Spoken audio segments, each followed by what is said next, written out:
Inasimuliwa kwamba kulikuwa na kijana mmoja aliyekuwa na ami yake aliyefikia umri mkubwa sana, miaka 80, lakini pamoja na uzee wake bado hakuwa akiswali. Kijana huyo alikuwa akiumia moyoni kila alipomwona ami yake akiwa mbali na ibada. Alitamani sana kumwona akirudi kwa Allah kabla ya muda wake kufika.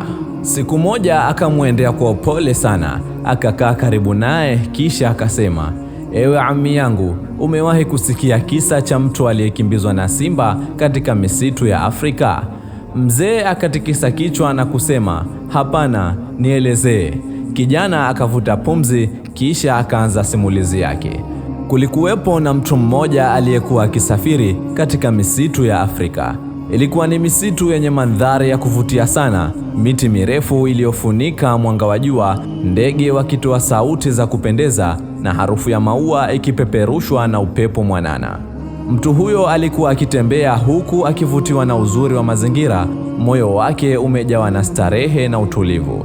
Lakini ghafla akasikia sauti nzito nyuma yake, sauti ya kitu kikubwa kikikimbia kwa kasi. Aliposhtuka na kugeuka nyuma, akaona simba mkubwa sana mwenye macho ya kutisha na mwili uliochoka kwa njaa kali akimkimbilia kwa kasi ya ajabu. Bila kufikiri, yule mtu akaanza kukimbia kwa nguvu zote, na simba naye akiwa nyuma yake akizidi kumkaribia hatua baada ya hatua. Katika hofu ile, ghafla akaona kisima cha zamani mbele yake. Bila ya kuwa na njia nyingine, akaruka ndani ya kisima hicho. Kwa bahati akafanikiwa kushika kamba iliyokuwa ikining'inia ndani ya kisima. Akaanza kujishikiza humo katikati ya uhai na mauti. Alipoinua macho juu, akamwona simba bado amesimama mlangoni mwa kisima akimsubiri, na aliposhusha macho chini, moyo wake ukatetemeka. Kulikuwa na nyoka mkubwa mwenye sumu kali pamoja na nge waliokuwa wakizunguka chini ya kisima wakisubiri aanguke. Yule mtu akabaki akining'inia kwa hofu kubwa, lakini muda mfupi baadaye akaona jambo la kutisha zaidi.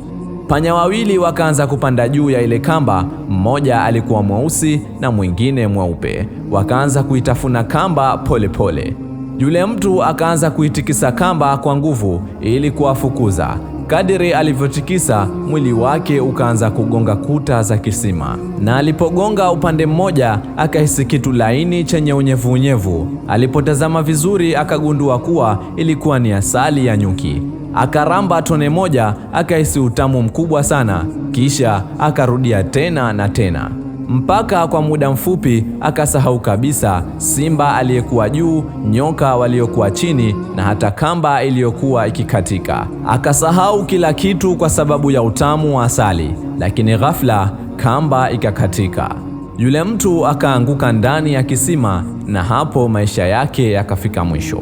Kijana alipofika hapo akamwangalia ammi yake machoni, kisha akasema kwa sauti ya upole, ewe ammi yangu, yule mtu ni wewe, na yule simba anayekimbiza ni malaika wa mauti, na kile kisima ni kaburi, na ile kamba ni umri wako, na wale panya wawili mweusi na mweupe ni usiku na mchana vinavyopunguza maisha yako kila siku.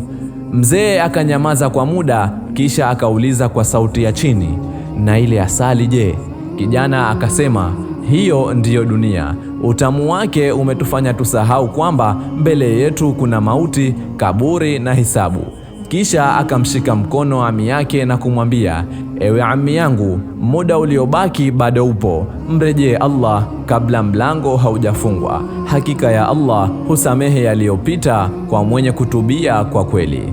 Mzee akainamisha kichwa chake, macho yake yakajaa machozi, kisha akasema, umesema kweli kijana wangu.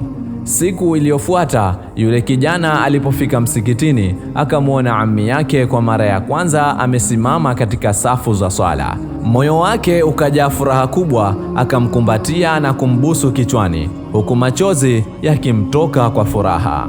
Dunia imetushughulisha na siku zinakata umri wetu kimya kimya. Basi mwenye akili ni yule anayechukua funzo kabla kamba yake haijakatika. Ikiwa umesikiliza kisa hiki mwanzo mpaka mwisho, usisahau kumswalia Bwana Mtume sallallahu alayhi wa alihi wasallam. Wallahu a'lam wa billahi tawfiq. Wassalamu alaykum wa rahmatullahi wa barakatuh.